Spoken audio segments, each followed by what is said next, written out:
Are you all wrapped up in a blankie or laying in your comfy bed with a cup of tea, a plushie, your cat or dog, or just all by yourself? It's time for one of my favorite things to do, to tell you a good night story, a really dark Grimm Brothers story. This time it's Bluebeard.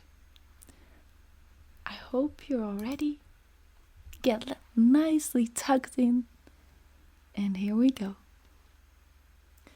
Once upon a time, in the fair land of France, there lived a very powerful lord, the owner of estates, farms, and a great splendid castle, and his name was Bluebeard. This wasn't his real name, it was a nickname, due to the fact he had a long, shaggy black beard with glints of blue in it. He was a very handsome and charming. But, in the truth to be told, there was something about him that made you feel respect and a little uneasy. Bluebeard often went away to war, and when he did, he left his wife in charge of the castle. He had lots of wives, all young, pretty, and noble. As bad luck would have it, one after the other, they all died. And so the noble lord was forever getting married again. "Sire," someone would ask now and again, "what did your wives die of?" "Ha, my friends," Bluebeard would reply, "one died of smallpox, one of a hidden sickness, another of a high fever, another of a terrible infection. Ah, I'm very unlucky, and now they're unlucky too. They're all buried in the castle chapel," he added. Nobody found anything strange about that, nor did the sweet and beautiful young girl that Bluebeard took as a wife think it strange either.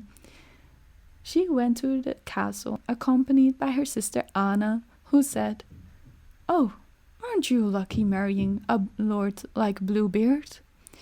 He really is very nice, and when you're close, his beard doesn't look as blue as the folks say," said the bride, and the two sisters giggled delightedly. Poor souls, they had no idea what lay in store for them. A month or so later, Bluebeard had the carriage brought around and said to his wife, "Darling, I must leave you for a few weeks, but keep cheerful during that time. Invite whoever you like and look after the castle. Here," he added, handing his bride a bunch of keys. "You'll need these, the keys of the safe, the armory, and the library keys, and this one, which opens all the room doors. Now this little key here," and he pointed to a key that was much smaller than the others, "opens a little room at the end of the great ground floor corridor. Take your friends where you want, open any door you like, but not this one." "Is that quite clear?"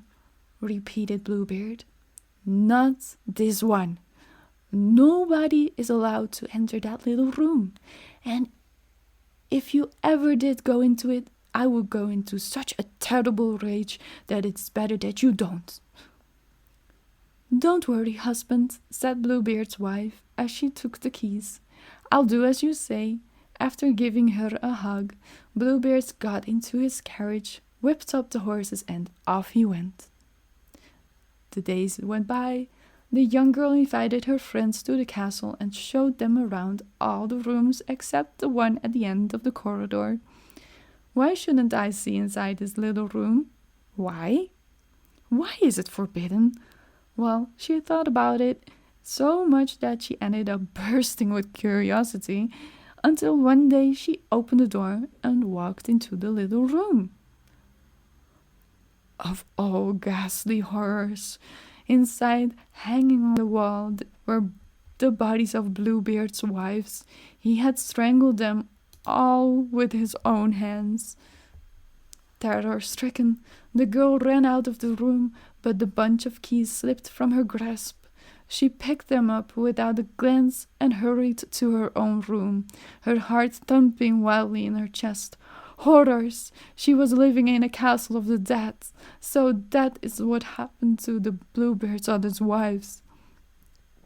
The girl summoned up her courage, and she noticed that one of the keys, very key to the little room, was stained with blood. I must wipe it clean before my husband comes back, she says to herself. But try as she would, the blood stain wouldn't wash away.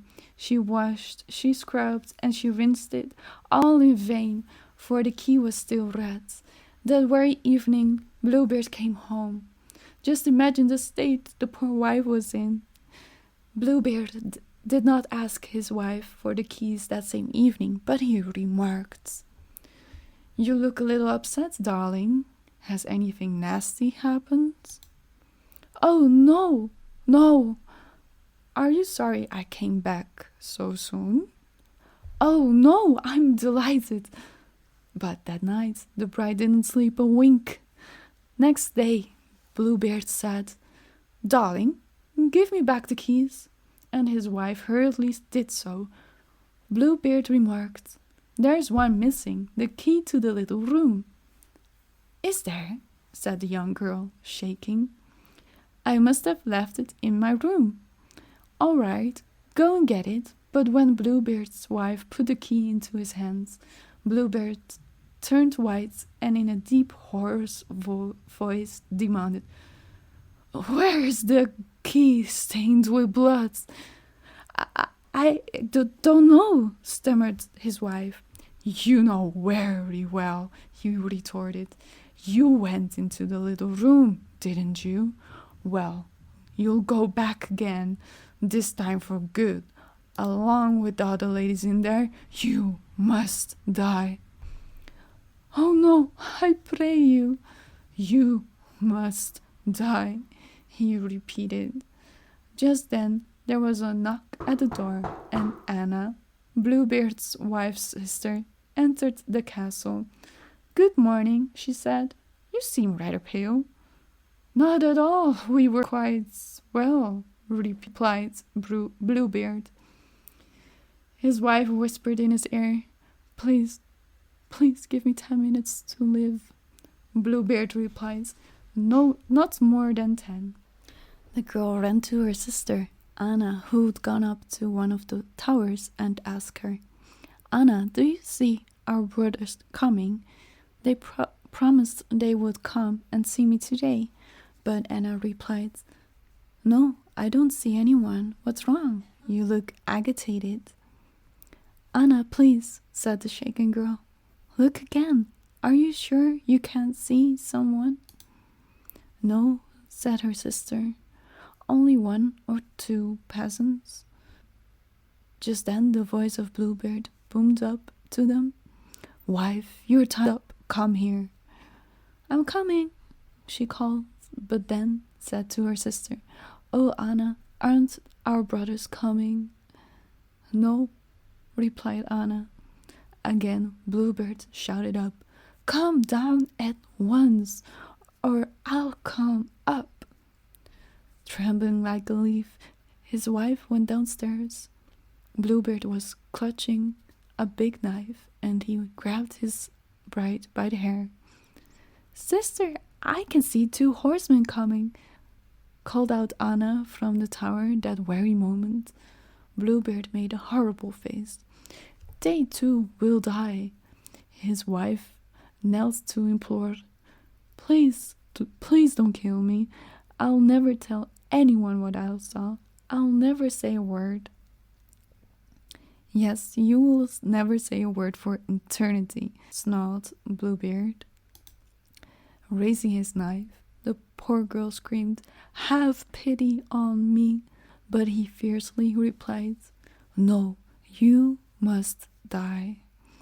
He was about to bring the knife down on the girl's delicate neck when two young men burst into the room, a dragoon and a musketeer. They were his wife's brothers. Drawing their swords, they leaped towards Bluebeard, who tried to flee up some stairs, but was caught and killed. And that was the end of the sad story. Bluebeard's poor wives were given a Christian burial.